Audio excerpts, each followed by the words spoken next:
আরে চেয়ারম্যান সাহেব, সালাম আলাইকুম। ওয়ালাইকুম আসসালাম ওয়া রাহমাতুল্লাহ। আপনি দল বল নিয়ে ঢাকা থেকে এত বড় একজন ডাক্তার আসছে না, সেটা আবার আপনার বাড়িতে।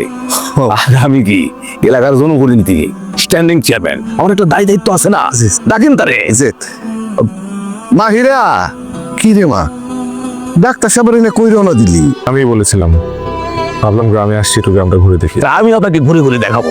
মামুনি তো ছোট মানুষ, সে আর কি চিনি গ্রামের জায়গা জায়গা। যাও, তুমি ভিতরে যাও। দাঁড়াও, আপনারা কারা? আমি মোহাম্মদ কফিলউদ্দিন সরকার, এই ইউনিয়নের চেয়ারম্যান, স্ট্যান্ডিং চেয়ারম্যান। এই এলাকায় যখন কোনো গণ্যমান্য মানুষ আসে, তাদেরকে আমরা সম্মানিত করি। আপনি আগামীকাল দুপুরে আমার বাড়িতে ডাল ভাত খাবেন। ধন্যবাদ। আমাদের এলাকায় যে হাই স্কুল আছে, ওই মাঠে মস্ত একটা টেজ হবে, সেখানে আপনি বক্তৃতা দিবেন। যার জন্য এই এলাকারে সবাই চিনছে, সেই মামুনির জন্য আপনারা একটু দোয়া করবেন। আর মামুনির শরীর থেকে যে সুই বের হয়, ওখান থেকে 1 ডজন সুই নিয়ে আমি আপনার হাতে তুলে দেবো। মামুনি, ইয়ে করো, কাম করো, 2000 টাকা রাখো। নাও, মানুষ মানে ব্যাপার না, যাও জলদি সুই পয়দা করো। এক্সকিউজ মি, আপনি একজন অসুস্থ মানুষকে নিয়ে যা বলছেন, যা করছেন, এটা খুবই অসম্মানের। আর পয়দা, what kind of language is this? হ্যাঁ, আপনি তো ওকে অসম্মান করলেন, ইনফ্যাক্ট পুরো নারী জাতিকে অসম্মান করলেন। আমি আপনাদের কোনো প্রোগ্রামে অ্যাটেন্ড করবো না, কারণ আপনার কথা আমার ভালো লাগেনি। হীরা, আসো।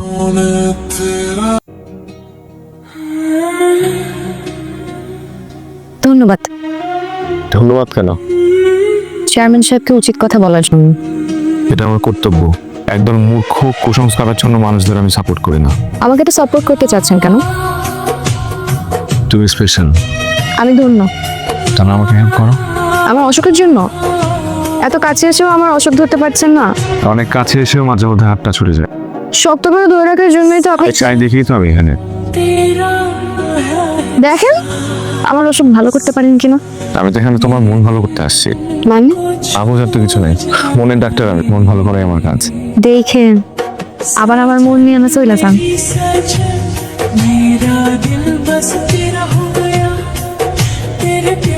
Sorry sorry sorry sorry sorry sorry.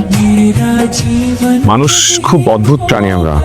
মায়া, ভালোবাসা, প্রেম, দায়িত্ব, কর্তব্য, এইসবকে খুব সিগনিফিকেন্ট করে দেখি আমরা, কিন্তু এসব কিছুর উৎপত্তি স্থল কিন্তু একটাই, মন। দেখি এই মন দিয়ে তোমার শরীরের কষ্ট দূর করতে পারি। কি হলো? ব্যথা। শুয়ে তাহলে মনের मेरा हर गम मिटा दे तेरी आंखों की चमक, मेरे सपनों को सजा दे। तू पास हो या दूर हो, मेरा दिल बस तुझ में